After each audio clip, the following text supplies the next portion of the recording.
Well, children, today we are going to discuss the biography of Santosh Yadav.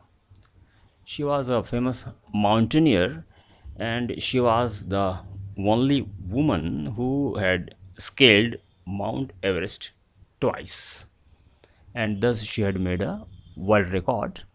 And for her achievements in mountaineering, she was awarded the national award Padmashri. So here is her biography. And in the beginning, you are told that you think of persons whom you idolize or admire very much for their achievements. And these achievers might be in the sphere of sports, medicine, media, or art and culture. But Santosh Yadav was in the sphere of mountaineering. She was a great mountaineer. Her achievement was in the field of mountaineer, and she is an idol and inspiration for many young people. So here is her biography, and let us begin with the first paragraph. The only woman in the world who has scaled Mount Everest twice was born in a society where the birth of a son was regarded as a blessing, and a daughter, though not considered a curse, was not generally welcome. So she was born in an orthodox society where the birth of a male child was considered as a blessing, and if a female child, a girl child, was born, she was not welcome. In the very beginning, you are told that the only one in the world who has scaled Mount Everest two times. Okay, so she was born in an orthodox society. Okay, when her mother was expecting Santosh, that means when her mother was pregnant. Okay, her a traveling holy man giving her his blessing assumed that she wanted a son. But to everyone's surprise, the unborn child's grandmother, who was standing close by, told him that they did not want a son, they want a daughter. Generally, people wanted son in that society. So that holy man or a sadhu or a hermit had expected, he had expected that they would ask a blessing for a son. They should be blessed with a son. They would ask. He had thought, but he was also surprised when the child's grandmother, Santosh's grandmother, when her mother was carrying her in her womb. Okay, her grandmother said that they wanted a girl child and not a boy. The holy man was also surprised. Nevertheless, he gave the requested blessing, and as destiny would have it, the blessing seemed to work. Santosh was born the sixth child in the family with five sons. She had five brothers and she was the sixth child. After five brothers, she was the sixth child. Five elder brothers she had. Okay, a sister, a sister to five brothers. She was born in the small village of Joniawas of Rewari district in Haryana. Joniawas is a small village in Rewari district in Haryana, and in that village she was born. Now, the early life of Santosh is described in this paragraph number 2. The girl was given the name Santosh, which means contentment. You are contented, you are satisfied. That then you are called. It is called in Hindi that you are Santusht, and her name was Santosh. Okay, which means contentment. But Santosh was not always content with her place in a traditional way of life. She began living a life on her own terms from the start. That means she revolted against the blind faith and the old traditions and customs which had become lifeless and meaningless. Okay, and she believed in thinking in a very rational way, a rational thinking she always liked. Where other girls wore traditional Indian dresses, Santosh preferred shorts. She put on shorts, whereas the other girls covered the body with long, heavy dresses. Okay, she preferred shorts, and it was a revolt against the existing tradition and customs in the society, in that orthodox society, Looking back, she says, now, from the very beginning, I was quite determined that if I chose a correct and a tradition and a rational path, the others around me had to change, not me. She believed that as long as she was rational, as long as she was logically correct in establishing herself, as long as she was rational, she should not change. People should change their thinking. People around should change their thinking because she was right. She had a firm belief in what she did. So this is the beginning, the early years of her life, how she was different and how she thought differently from the old traditional orthodox people. Different from them she was. Okay. The third paragraph, my dear boys and girls, tells you about her schooling. Okay. Santosh's parents were affluent landowners. Affluent means they had plentiful of land. Okay, far and wide, plentiful of land they had. They were the rich people. Santosh's parents were affluent landowners who could afford to send their children to the best schools, even to the country's capital, New Delhi, which was quite close by. But in line with the prevailing customs in the family, Santosh had to make do with the local village school. But her parents sent Santosh to a local village school like the other children in the family. They didn't send her for education in any big or very prestigious school in Delhi. Okay, so she decided to fight the system in her own quiet way, very silently. She decided to fight against the existing systems when the right moment arrived. She was waiting for the arrival of the right moment when she should protest against the old thinking people. Okay, and the right moment came when she turned 16. 16 means when she became 16-year-old. The right moment came at 16. Most of the girls in her village used to get married. Santosh was also under pressure from her parents to do the same. Santosh's parents also wanted her to get married at the age of 16 as the other village girls did. But Santosh didn't like it. She wanted to continue her education. She didn't want to marry at that early age of 16. She had very high aims and ambitions in her life. Okay, that's what we find in the next paragraph. Okay, how she protests against the old thinking people or orthodox people of the family. A marriage as early as that was the last thing on her mind.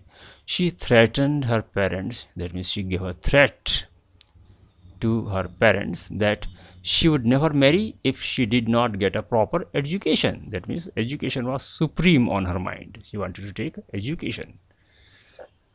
It was of the first priority, or it was of the first importance on her mind, education. Then marriage. Marriage came next. She left home and got herself enrolled in a school in Delhi. That means after 16.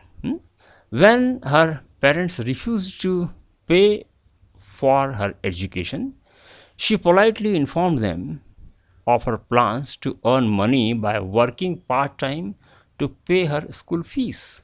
Her parents then agreed to pay for her education. She protested against the parents when they said that we won't pay your school fee. She said, okay, you don't pay, I will work part-time and manage my own school fee.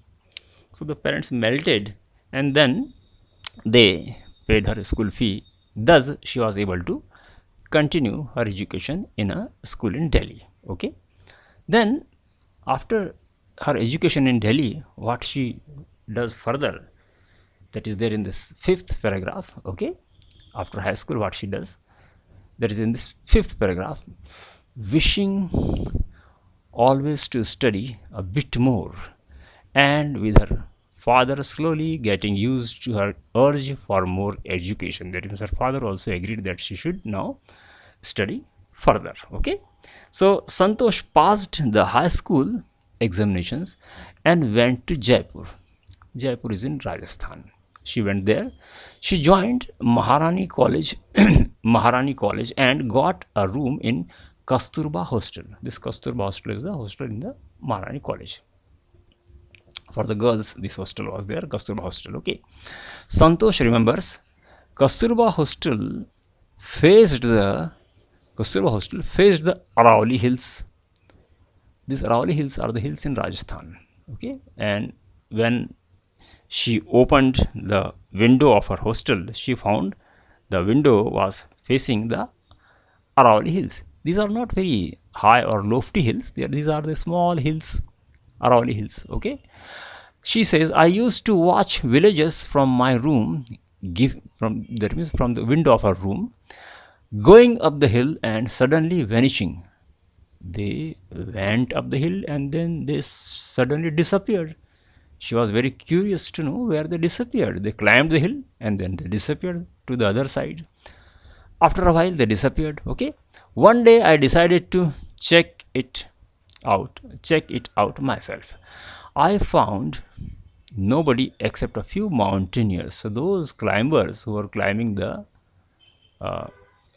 low altitude hills of Arauli, they were the mountaineers. They were doing trekking. They were climbing mountain. Okay, I asked if I could join them. To my pleasant surprise, they answered in the affirmative and motivated me to take to climbing. So she asked those climbers that she wanted to join their party, and they agreed, and then she was very much pleased, and they not only agreed but they motivated her to do or to start mountain climbing, and this was the first step towards her career as a mountaineer. She was very much interested in climbing mountains right from her college days, as we see in this paragraph.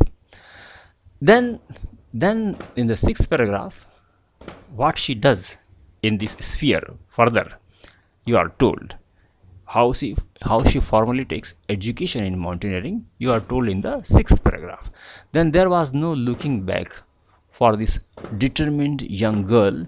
She saved money and enrolled in a course at Uttarkashi's Nehru Institute of Mountaineering. In Uttarkashi, in Uttaranchal, there is one institute known as Nehru Institute of Mountaineering, where the formal education of mountaineering is given. So she enrolled herself there to take formal education in mountain climbing or mountaineering.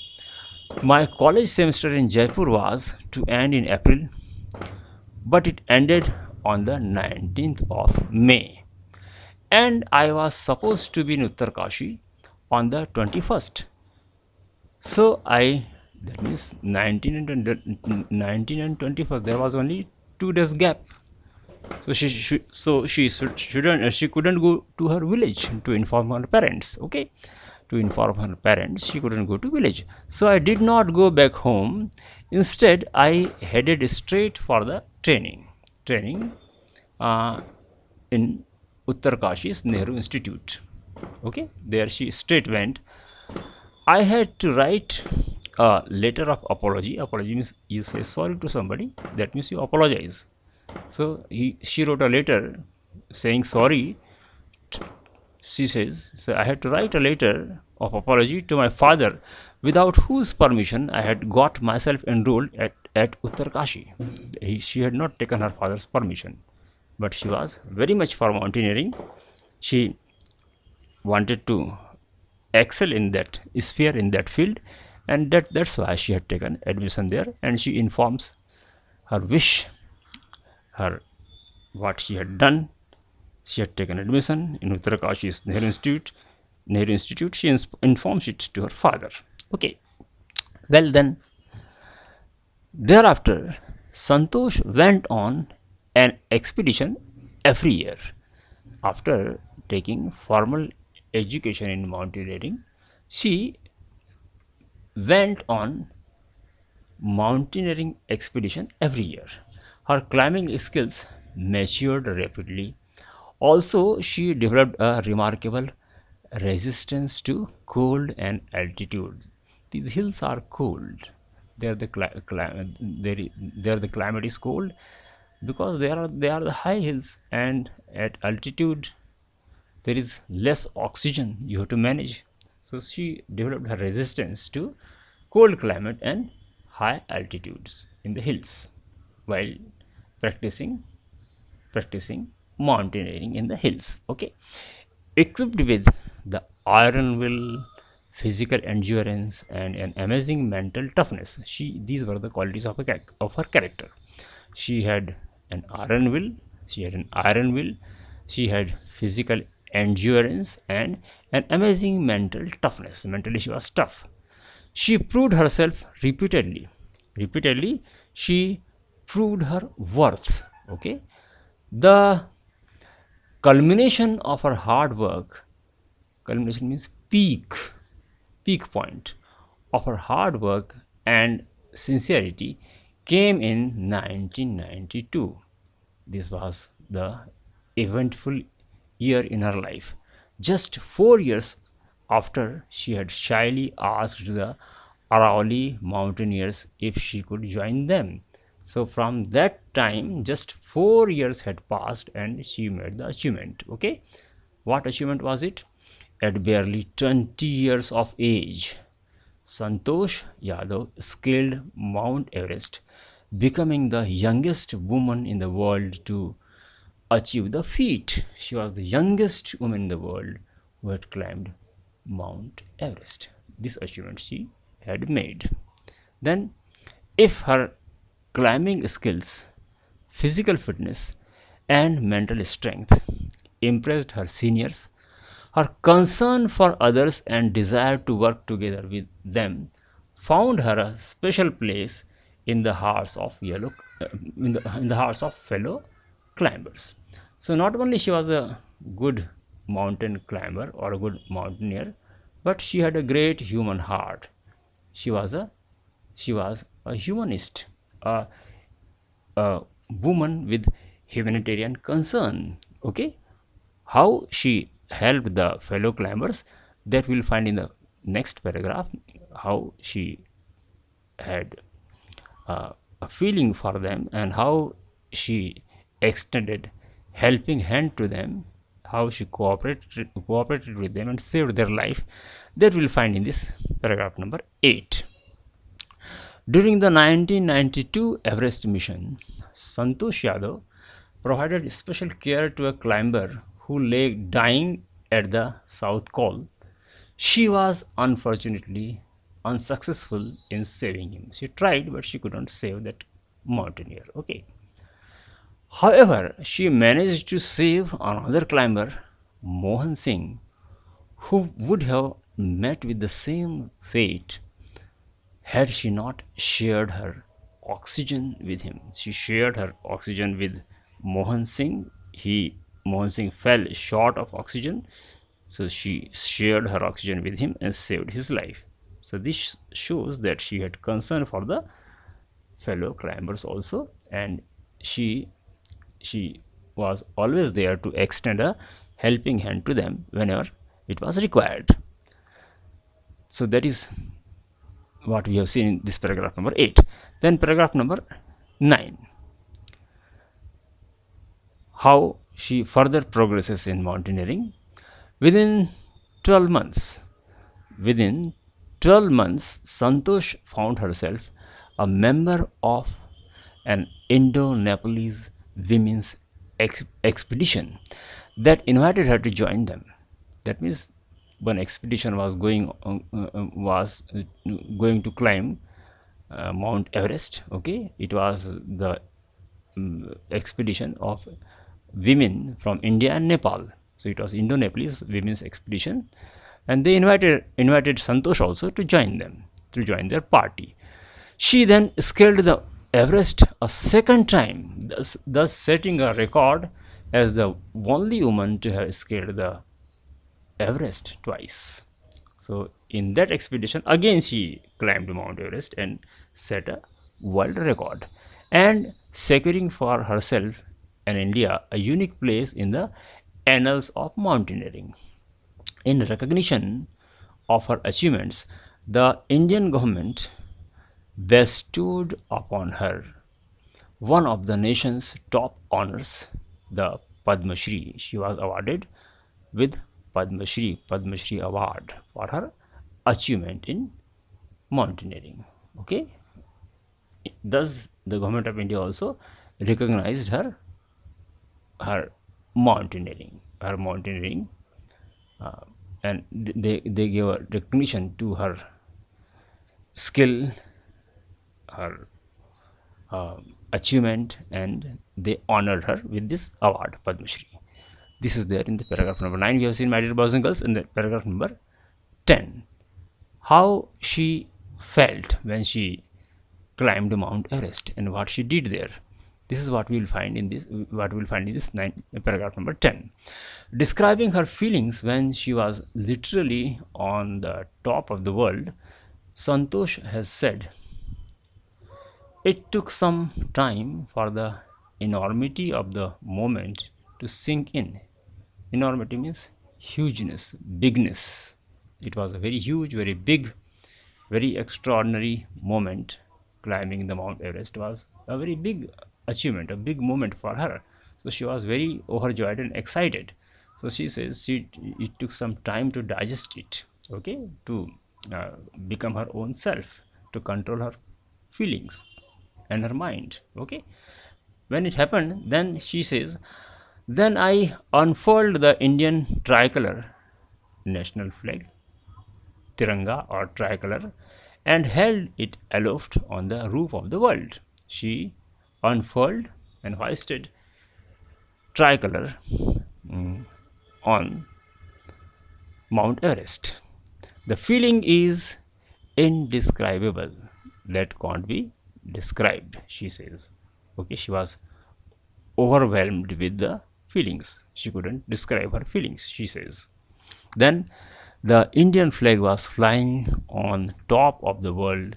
It was truly a spiritual moment. It was an achievement, as if the achievement of a spiritual person.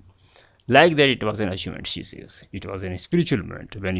It was just like a worship for her to achieve the great success in mountaineering. So it was a spiritual moment for her, she says. Okay, just like a worship, as the sannyasis and the sadhus, those who are the spiritual people, they make their achievements, they say. In the same way, she felt that it was a spiritual moment for her, climbing the highest peak in the world. So the further she says, I felt proud as an Indian to achieve that great success in climbing. Then not only she was a great climber and a great mountaineer who used to help others during the mountaineering expeditions, but she was also considered as a great or fervent environmentalist. That is there in the last few lines, you see. Also a fervent environmentalist, Santosh collected and brought down 500 kilograms of garbage from the Himalayas. That means it shows that she had concern for the environment. People climbed the hills, they climbed Mount Everest, they tried to climb Mount Everest and throw some garbage there. Plastic bottles are there, and the edibles are there, wrappers are there, polythenes are there. So such things, they do not rot in the snow. In the snow they do not rot, they stay there for a long time. So she found such garbage the climbers had thrown there in the Himalayas, she collected it and brought down not only 10 or 20 but or 100 kg but 500 kilograms. So how their party managed to bring down 500 kilograms of garbage down the Himalayas is really very surprising. Okay, so she brought down 500 kilograms of garbage from the Himalayas, and it shows that she had concern for the environment also. So that's all about Santosh Yadav's biography, my dear boys and girls. There are questions on the lesson. You attempt them. That's all for today. Have a nice time. Bye.